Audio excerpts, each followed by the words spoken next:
Greetings, ladies and gentlemen of the internet. This is Rock Roll coming at you. Today I'm going to talk about the recently released Fantastic Four movie.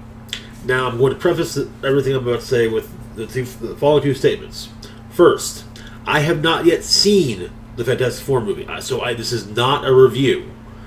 Nothing about the plot. Well, my opinions on the movie itself will not be part of this video. Secondly, I've never been a huge Fantastic Four fan. I like the characters. I have no problem with picking up an issue of Fantastic Four when it's part of a crossover, but it's never been a book I've really been into. Like I said, I like the characters. Some more than others, but like I said, I like the characters. However, I do also acknowledge that they have a rather important place both in comics history. It's the book that basically started the Marvel Age of Comics, and also in the history of the Marvel Universe. They're Marvel's first family. It's rare that any major storyline happens that doesn't at least somehow affect the Fantastic Four. Anywho, let's move on to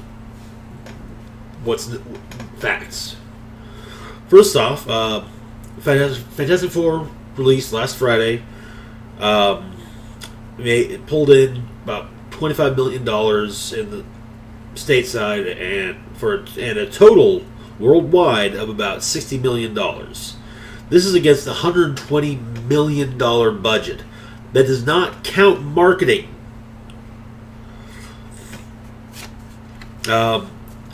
It was not met well. Viewers and critics have been panning it. One of the guys I play HeroClix with, he said the only reason to see it is to see how bad it is. It currently holds a Rotten Tomatoes score of 9%. This is lower than Batman and Robin, which sits at 11%, and Howard the Duck, which sits at 14%. Both, which are generally thought of as being the worst comic book movies there are. I think we have a new. I think the title's been passed on to another movie. Now, Fox's reaction to the underperformance of the movie over the weekend. They're going to continue with their plans for further Fantastic Four movies in the spun from the current one. But wait. Okay. Now, as I understand the business side of Hollywood, movies that don't do well don't get sequels. So why is Fox continuing? Now, of course, part of it is to hold on to the rights, which admittedly their time to do so has restarted as of this past Friday. Possibly, maybe I did read an online acquaintance did mention that they can, it helps their taxes for flops, but I'm not sure the veracity of that, honestly. Nothing personal to the person in question who brought that up, but that just doesn't make sense to me. I mean,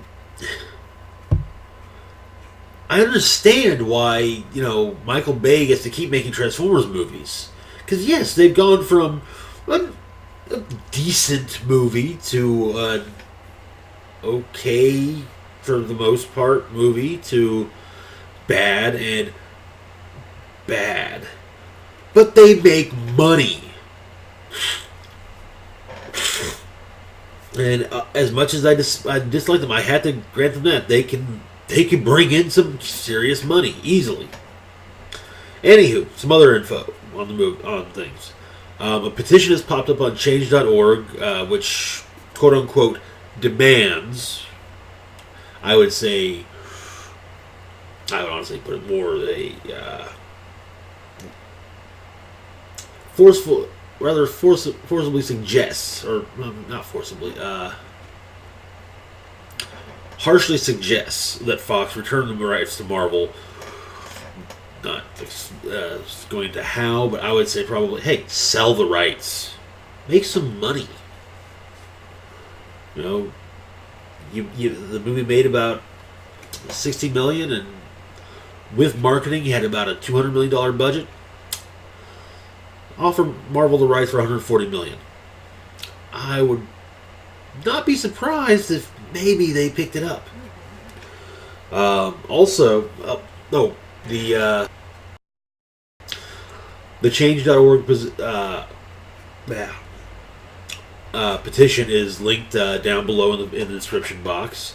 Also, YouTubers Midnight's Edge went into the various quote-unquote controversies surrounding the film in their video, Josh Trank's Fantastic Four, the controversies behind the movie. I know. Anyways, that is also linked below. Now, my thoughts as to what on the cinematic future of the Fantastic Four are that Fox should maybe listen to the fans and at least consider selling the rights back to Marvel. I think the Marvel Studios is more than capable of making the Fantastic Four movie that fans, either passing fans or lifelong fans, have been waiting for over a decade now. Also, there's more to the Fantastic Four characters than just, or the Fantastic Four rights than just the Fantastic Four. As well, for one thing, Doctor Doom, one of the biggest villains in the Marvel universe, and a villain we will never see in the Marvel Cinematic Universe. Also, Galactus and the Silver Surfer. Again, two of the biggest cosmic characters. Again, that we will never see otherwise. Annihilus. Hell, Guardians of the Galaxy 3 could be Guardians of the Galaxy Annihilation, and they could, loosely adapt the cosmic Marvel story Annihilation, and it would be awesome! I hope. Anywho, all that said, that's all I got for today. I'll be back on Saturday with another video. As always, feel free to like and share the video. Subscribe to my channel. I can be followed on social media. Links to Facebook and Twitter are in the description box down below, as well as the two links. Anyway, this is Rock and Roll Spock signing off, saying live long and rock hard.